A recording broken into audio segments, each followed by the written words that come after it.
Beyblade Pixels is a game that's been developed for about 2 years by Spooky Squid Games Incorporated. This is the first time I've heard of this developer because it's the first game that they have featured on Steam.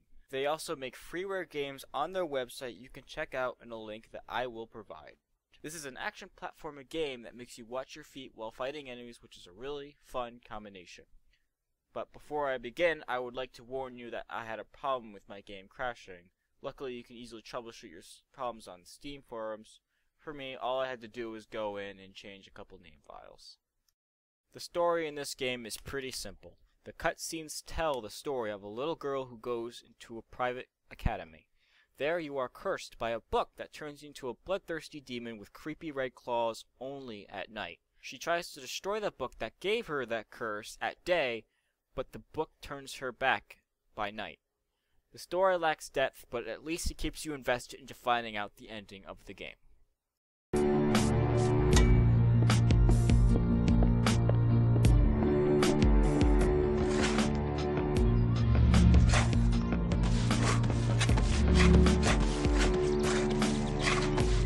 The gameplay reminds me a lot of Super Meat Boy, where your platforming revolves around wall jumps and not falling into spikes.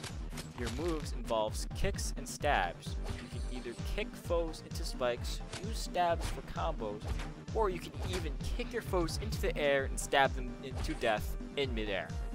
The combat system also features a combo system which rewards you for quickly dispatching foes using a variety of techniques and executions. Combos and finding books will reward you points, which increases your rank in the end. Getting an A rank nets you achievements, and getting that best score to brag to your hipster and indie friends.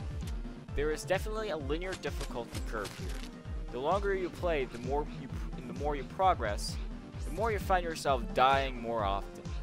I was surprised when it took 20 tries to get through a platforming section. Which reminds me of games such as Super Meat Boy and I Want to Be That Guy. There is plenty of challenge to be had here. You only get 3 hearts and the enemies can be tricky to deal with at times. The game is harsh when it comes to the platforming, but makes up for it with checkpoints and unlimited respawns. The checkpoint system is actually my favorite feature in this game. The better combos you perform, the higher your checkpoint meter is filled. When you fill it up, you have 2 options. Set up a checkpoint which also fills your health, so you don't have to go through the whole stage again. You cannot set up a checkpoint to get the 2x bonus, which improves your rank in the end. More casual gamers will want to set up checkpoint every opportunity that they get, while hardcore gamers can just rough it out for that high score. I use the term casual and hardcore lightly because this game is hard. The controls here are pretty solid. You have the jump button, the attack button, and the movement keys. I don't like how the kick attack and the stab attack share the same key. You can kick without holding the direction, and you can stab if you hold the direction, or if you're in midair. The biggest challenge here is mastering the double jump because you're gonna fall and die a lot. The game also comes equipped with a completely optional tutorial which reveals new possible techniques as you go along. You do not actually gain moves as you progress. The tutorials you unlock inform you of an ability if you haven't already discovered it. Also, I recommend using the gamepad, but the classic keyboard will just do fine. I'm a sucker for pixel graphics. It brings nostalgia to me back from the SNES days. The graphics do a very good job to keep you from thinking it's a kid's game. Dark scenery with bloody gore, Cthulhu fans will appreciate. When they were designing the graphics, they definitely did not forget about the background. Although I feel like the theme of the background had no effect on the physical stage themselves. The water stage had no water hazards, and the fire stage had no fire hazards. I'm not a big critic when it comes to music, but I think this is as good as pixel music gets. It really adds to the dark atmosphere that this game succeeds at achieving, and the sound effects are also spot on.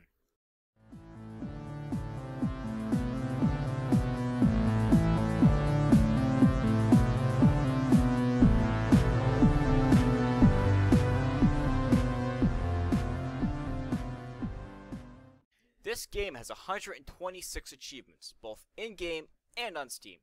Hardcore achievement hoarders might appreciate the challenge of getting all the achievements. Getting in-game achievements earns you keys, which allows you to unlock designer art. I think this is pointless because you can download designer art in wallpaper form on their website. This would have been better implemented if it unlocked secret content like character skins. The game also has extra stages which gives you access to 3 bonus stages to play through while you progress through the game. You can find extra challenge here, or you can just rush through the extra length stages if you're playing just for fun. I usually found myself playing this bonus stage for about 30 minutes, so it's about an hour and a half of extra content.